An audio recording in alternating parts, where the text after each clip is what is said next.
Hello. So it's been about 2 weeks since I made a verbal video. Like I think I made an art one the other day or something. But that just had a music backtrack, so I wasn't really talking. Yeah. So I've just been doing university really still, and I'm enjoying it. It's really interesting. I'm really happy I picked philosophy as a course. I don't know exactly what I want to talk about really. Like I haven't been doing as many videos as I thought I would be doing, partially because I've been so busy. Like there's just so much to do. But yeah, it's going well. I think. I don't know. I haven't actually had any essays yet, so I don't know what grades I'm working at. But like it's enjoyable, which is good, and I feel like I'm getting most of the content, which is good. As to whether I'm going to be able to recall it in essays, then that's a different story. But we've got given our essay questions for most of the modules now, so just a case of writing them and handing them in on time. Yeah. I think the thing I'm most worried about with essays is the referencing and the sourcing, because apparently there is serious repercussions for doing it wrong, because of plagiarism, obviously. So yeah, I've got to try and figure that out. Shouldn't be too hard. I hope not, anyway. Yeah. Okay, so what have I been studying today? I had quite a lot today. I had like 5 hours of lectures and seminars. So I had 3 seminars and 2 lectures. This morning we were doing about Pythagorean relativism, and we were also studying Gorgias or Gorgias. I don't know the name exactly. But they're ancient Greek philosophers, and they are sophists.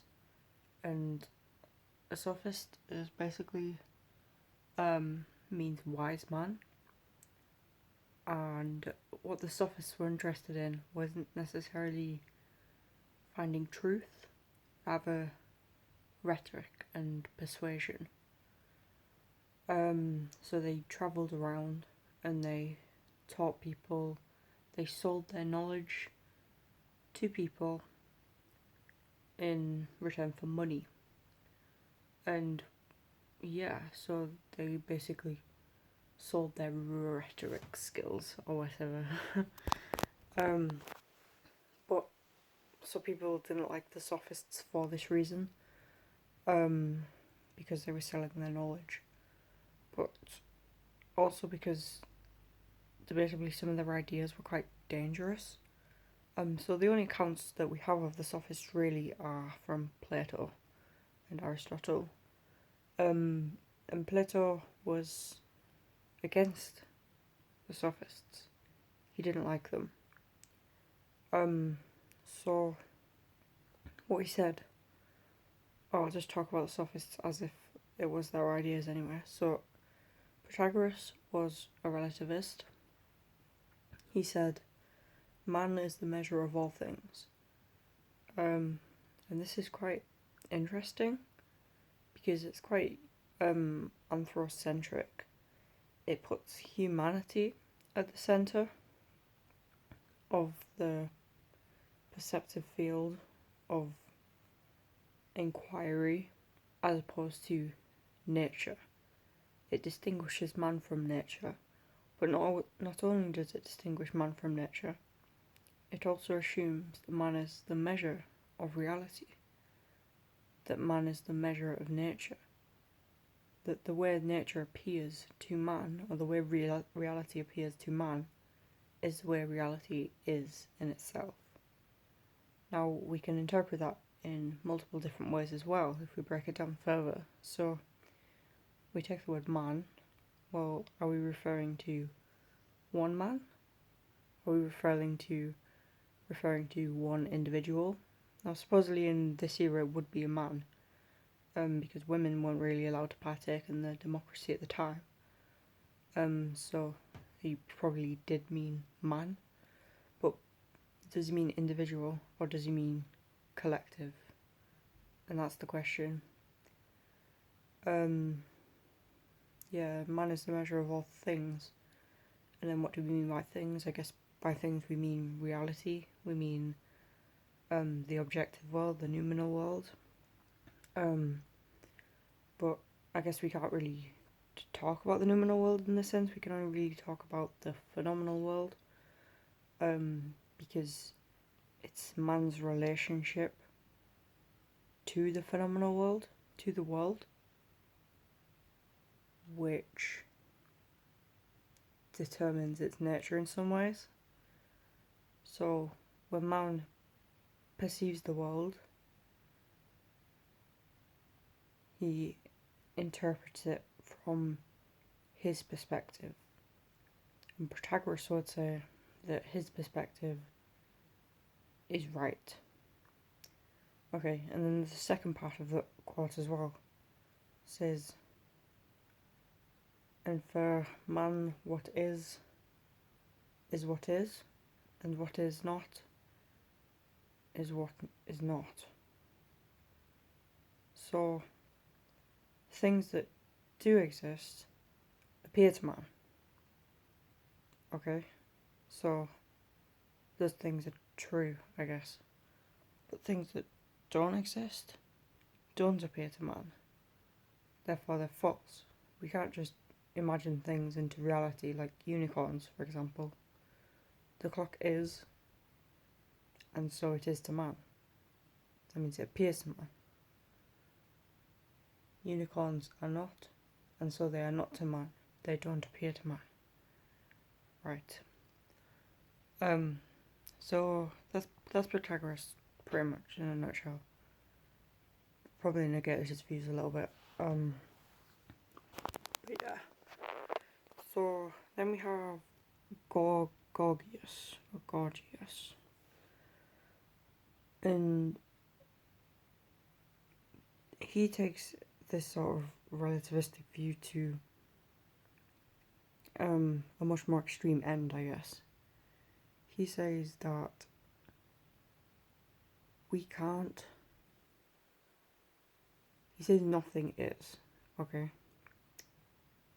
So by this he means that the world doesn't exist. It's all false. Perception is false. Literally nothing exists. So in this way I guess you could say he's a solipsist or a nihilist. And this is kind of problematic, because if you say nothing is, that almost makes everything that appears to be void of true meaning, void of true value, because something that is nothing isn't valuable, because then it must be something. Okay, so, and I kind of want to know exactly how we got to this idea. I think I'm going to have to study the argument a little bit more. But yeah, he says nothing is. I think also that people thought he was joking at the time, that he was just putting forth this argument as a joke, you know, to say like, if I can convince you of this, then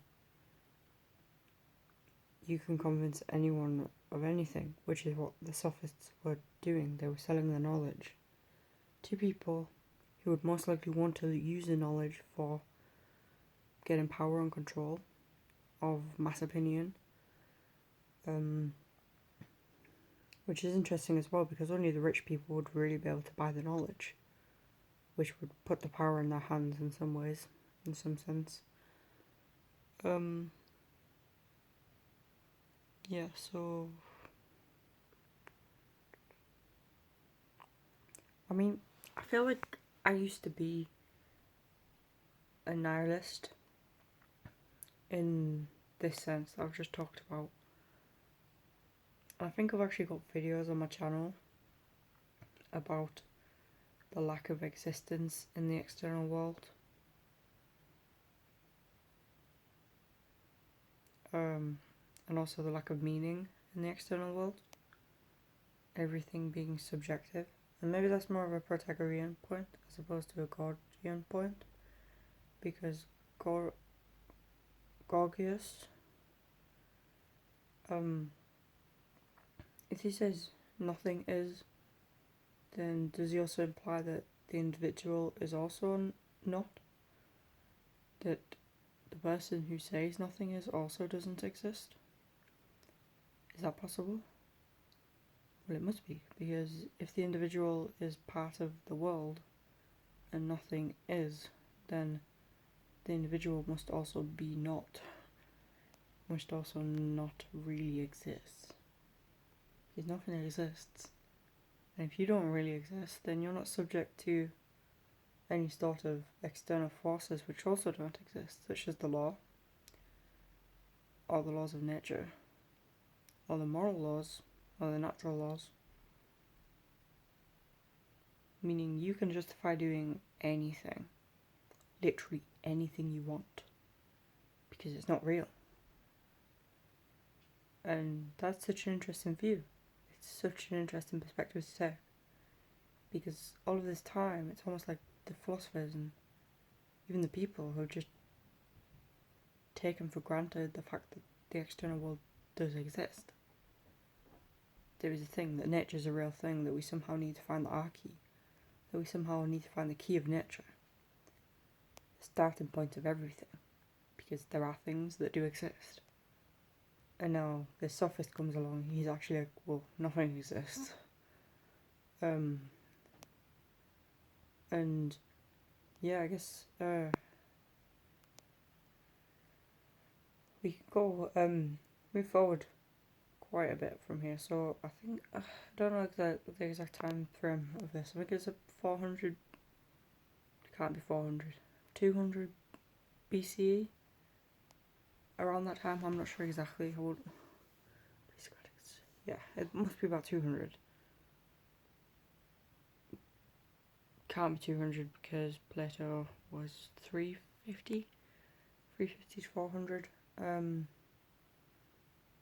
Okay, I don't know the dates exactly. But anyway, we can link this to a Kantian idea. So the idea that nothing exists. So Kant talked about the noumenal world and the phenomenological world. And I briefly touched on this towards the start of the video as well. So the noumenal world is how things are in themselves. It's the world independent of human experience. The world independent of human judgment, human knowledge. Okay? Then there is the world of phenomena. And phenomena is how the noumena appears to us, to individuals. Okay, so it's our interaction with the world. It's our relationship. The relationship between our sense experience, between our perception, and the things being known. Right. And I think what Kant said was that these two things aren't necessarily the same thing, or that we can't know if they're the same thing. Because there's no way of testing it. And I don't know if I'm necessarily going to be talking exactly about Kant's ideas here, or if I'm more figuring out for myself, so don't quote this as Kant exactly, but this is sort of what he was getting at. We're constrained to our senses, okay? We're constrained to our minds, we're constrained to our own phenomenological perspective of the world. And that's very interesting actually, because if we take this standpoint, okay, that the world, that there's the noumenal world and the phenomenological world, what's stopping us from saying that the noumenal world doesn't actually exist at all and everything is phenomenological? It all is in our mind. Everything's in our mind. What's stopping us from saying that? Because we can't necessarily, we can't disprove that. Sorry for the bad joke. we can't necessarily disprove that. And it's weird that we can seriously consider this view.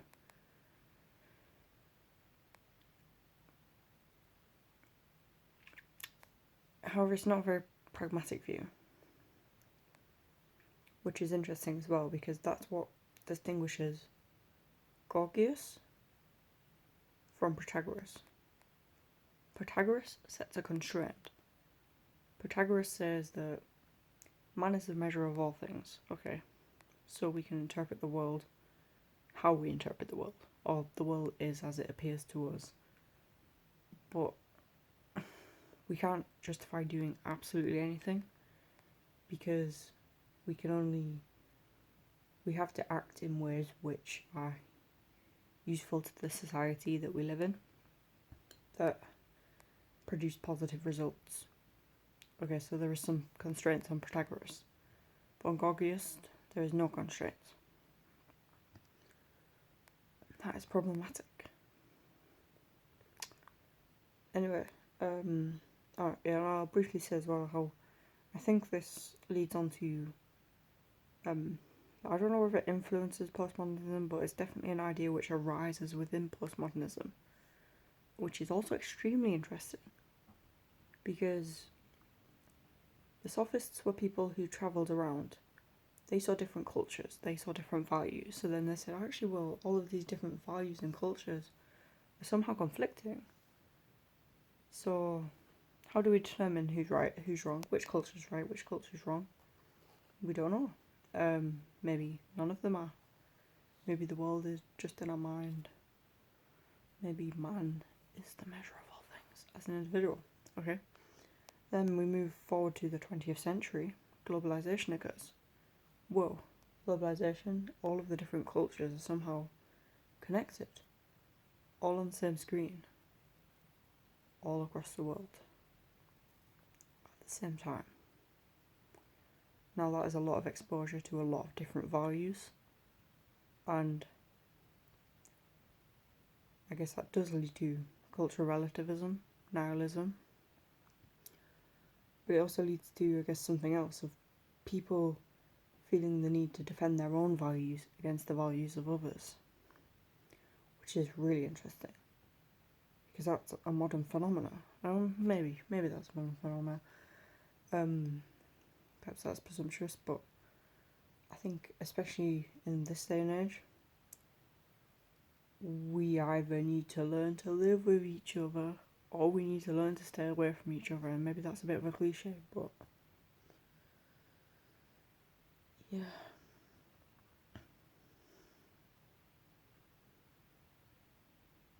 Yeah, I'm going to end that off there anyway. Thank you for watching.